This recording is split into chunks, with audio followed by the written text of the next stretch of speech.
Hey everyone, Dave here with another episode of the Philly Tech Entrepreneurs Podcast. I'm here with my friend Scott. Met Scott at one of our recent events. Super cool guy in UI UX design, over 13 years of experience. He's a guy that's been involved in a lot of different industries, which always really impresses me. He's the CEO of Emerald Origins, which is a company aiming to redefine medical cannabis care and education. But in a past life, he's also done a karate tournament SaaS. He's had an art company. He's done commercial printing, web design agency. He's an established DJ. I've listened to some of his tracks. His stuff is great. So just an all-around creative type and Renaissance man. Scott, glad to have you here today. How you doing? Doing pretty good, man. And I didn't have to pay you anything to say all that nice stuff. Thanks, man. Not at all. Yeah, well, A I great did have you. intro. I needed your help with the intro, and then I A kind of little take. bit, yeah. There we go. So thanks for giving me a lot to work with. Most importantly, so I know you're. One of the events you kind of traveled, farther than many people to get there, which we really appreciate. That the community is kind of growing beyond just kind of central Philly and stuff like that. What's kind of your history and relationship with the Philly area? Where you grew up, where you are now. Yeah, I actually I grew up in Philly. I was actually born in Kentucky, but shortly adopted and moved to was raised in Northeast Philly, like down around like Roosevelt Boulevard and stuff like that. Um, was there probably until I don't know, third or fourth grade, and then we started moving out to the suburbs. Parents wanted a little bit better educations, that the other thing, and and so that was kind of the extent of my relationship to Philly for a little while, until I moved. I was living down in Center City with some people for a while.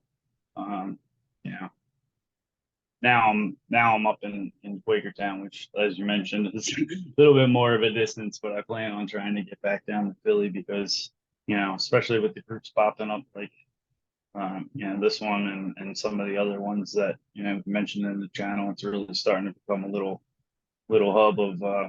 excitement going on in the industry.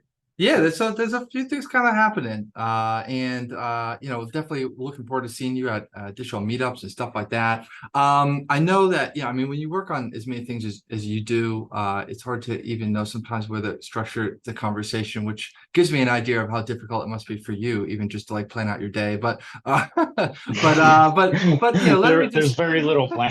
you just kind of go with the flow. That's cool, man. A pure creative type. Let's just talk a little bit about Emerald Origins because I know this is a company that you're kind of gearing up for launch with, and I think we're going to have like a follow-up conversation and go even more in depth about it. But it is, something that you spent a lot of time on.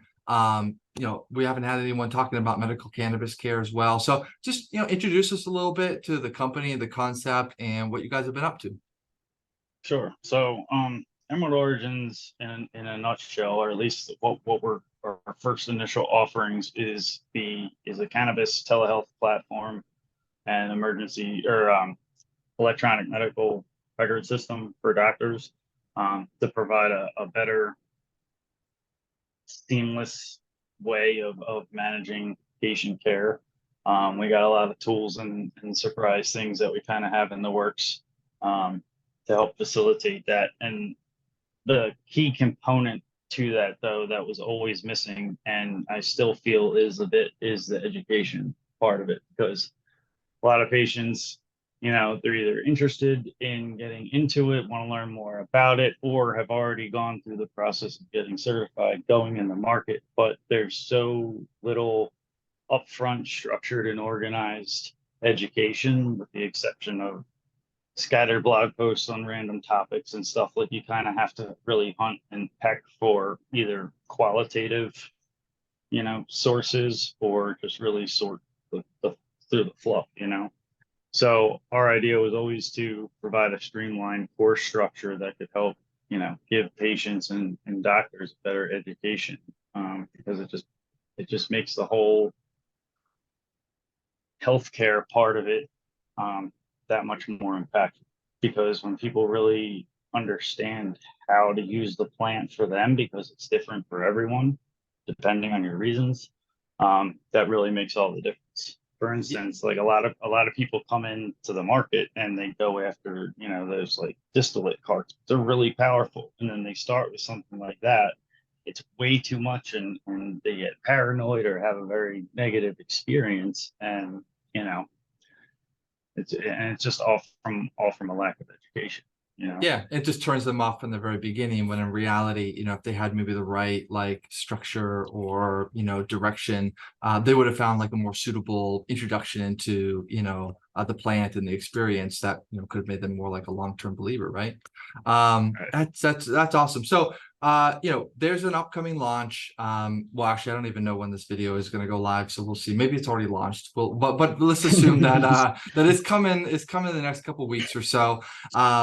So we're gonna pivot away from that just for a bit and hold that for a second conversation. I want to talk a little bit about just creativity, inspiration, generating ideas. I've personally been someone that I don't like consider myself an idea man. I'm good at execution. If someone gives me, a good idea, I can usually kind of run with it and set a process and stuff like that. But finding the original idea has always been something kind of a struggle for me. You seem like someone who's kind of, cracked that code a little bit. You just have ideas all the time. Where do you get like some of the inspiration from? How do you know about what do you think is maybe a good idea versus a bad idea? And how do you kind of organize it all? Mm, there's a lot to unpack in that one.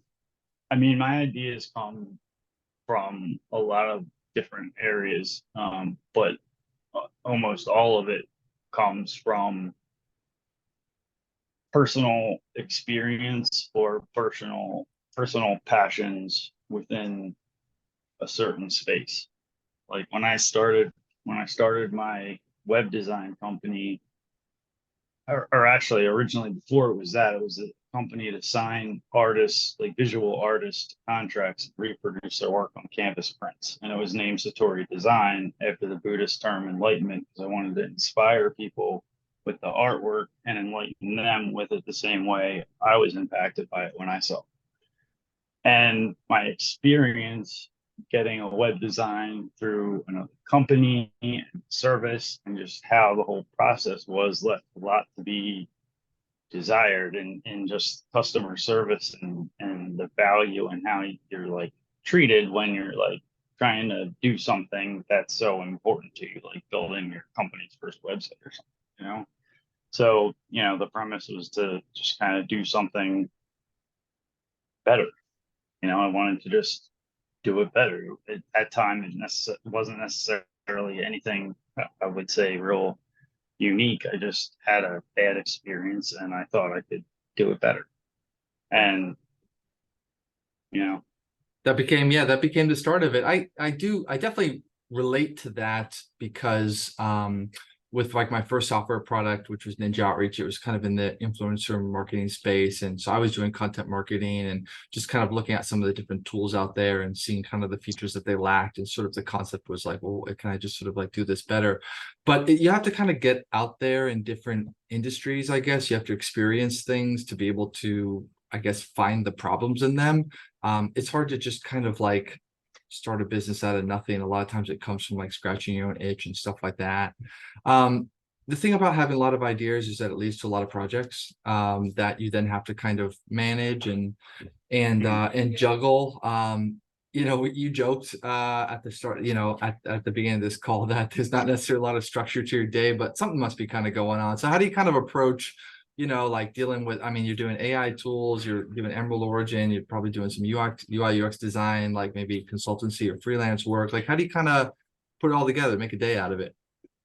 yeah. It's funny because it's not. It's I might have gave the wrong impression the way I phrase that. It's not that I don't. I actually have tons of Notion plans and execution and idea collection. It's just when I have this many things going on, plus a very neurodivergent brain, it seems like every time I try to structure a day a certain way, it never goes that way. And I spend more time changing and rearranging everything all around. I kind of just I go into it with like a general idea of what I'm trying to get done, and try to just go with the flow. And more recently, I'm starting to realize it's really helping me compartmentalize like the type of work, because I realize like my head's really powerful, but it loses all of it immediately as soon as I'm trying to go from like design to like doing a strategy or something in a more logical sense. And like that constant context switching in my brain drops my efficiency to like zero. Yeah, So yeah, yeah. trying to kind of, if I got to do design stuff, today's design day or today's planning day or today's research and data digestion day or like Yeah, that's a really whatever. interesting point. I've actually never heard anyone kind of put it like that. To think about the sort of the bucket of the work itself and kind of what maybe it gravitates towards. And some stuff utilizes brain power a lot more than others, whereas other things are a little more like manually. I just need to like, I don't know, whatever, submit these, upload these images to Google Doc or something like that. I mean, and it's sort of, making sure that we don't overwhelm ourselves with too much kind of like brain taxing projects like at once, and we you kind of aren't shifting between too many totally different contextual things at once. I think that's really good advice, and I feel a little bad now as the guy who like pushed this podcast back 2 hours, that I'm like part of the problem in your day of like that you were Not like, at oh, like, and then it all. like never goes like according to Not plan. at I'm all. like, yeah, that's because I just like literally like a minute before we are supposed to do this was like, let's do it 2 hours later. um It's all good. It's all good. I've seen you, you've been like super engaged in the community, which we really appreciate. It's kind of all about that, the early adopters and kind of people making people feel welcome and stuff like that. One of the conversations I saw you kind of jump on was about reading books. You mentioned a bunch of different ones. You're always kind of posting stuff as well that you come across in the community content, like different webinars or things from LinkedIn. So it seems like with all the stuff you're working on, you still have a lot of time for like personal development and stuff. So I'm, curious to hear about kind of how you approach just like leveling up, what you look for in trying to learn, new things and the like. Yeah. So it's funny because actually for a while I wasn't reading quite as much. I mean, I was doing a lot of online stuff, and I think what drove me back more into formal books and stuff like that is just too much screen time. And I knew I needed to unplug and like give my eyes a rest, or just like, unplug. So it got me from less books on the iPad and everything else to the actual just regular books. And I kind of reignited my passion for like reading again. And I also embraced my ADHD with books, because I realized I don't necessarily have to sit there and read it front to back, especially with a lot of business books. And the way a lot of them are written nowadays, they're written in like chunkable, actionable steps where you can kind of use it almost as like a reference source to just go in, find what you need, and then, you can pick it up again later, and just because of the nature of the work I do, I'm constantly shuffling between different things, like whether it's like the blue ocean strategy that I mentioned, that's been, really helpful in kind of knowing I'm going into a crowded market being a little bit late, but being able to find ways to differentiate myself in the space and make sure I stay standing. Um, but I also can read like design frameworks, or sometimes I nerd out and just read like actual design systems. It was actually a LinkedIn thread that we were all joking about the other day. Um, but yeah, I have a thirst for a lot of different information. Like the AI tool. Last week I just started like crash coursing all these like AI YouTube videos.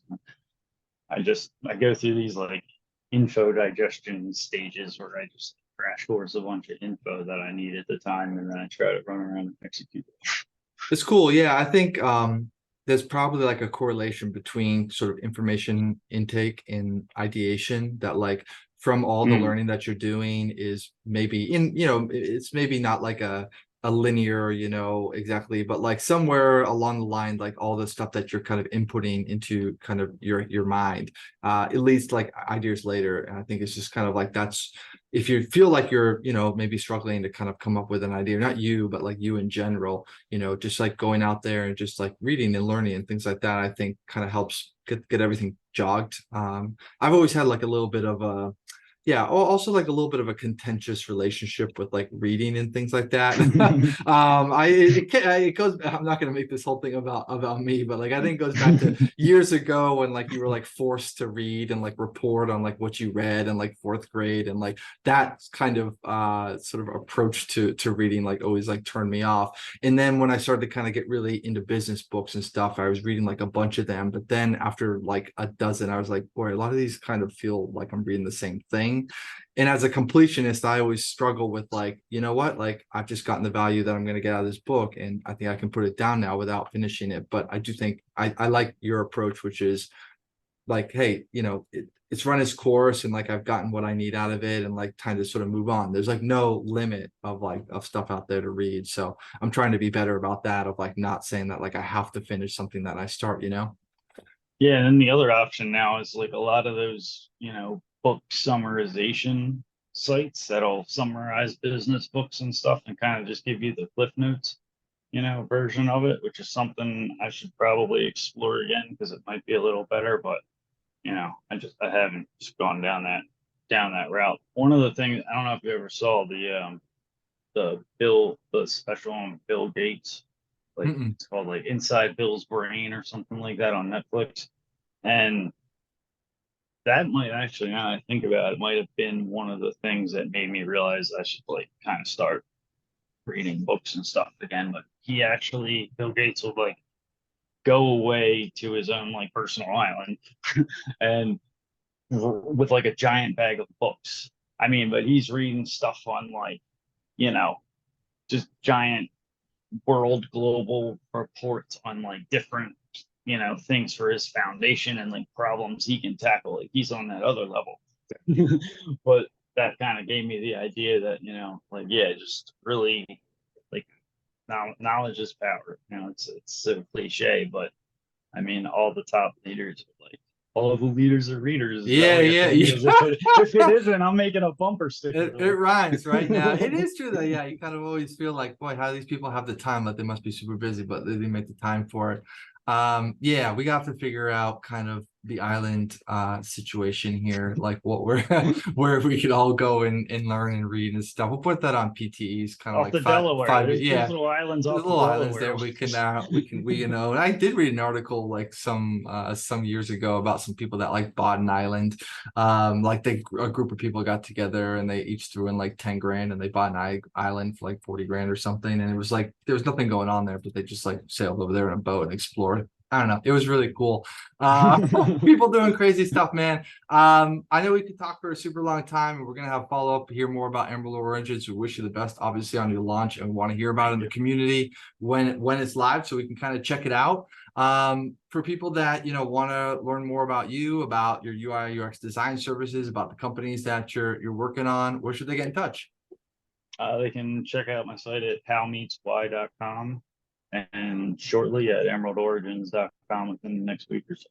Cool, man. All right. Hopefully by the time you're listening to this, it will all be live, so we can already kind of check it out. Thanks for tuning in, Scott. Thanks for being an engaged member of the community. Sounds good. Thanks, Steve.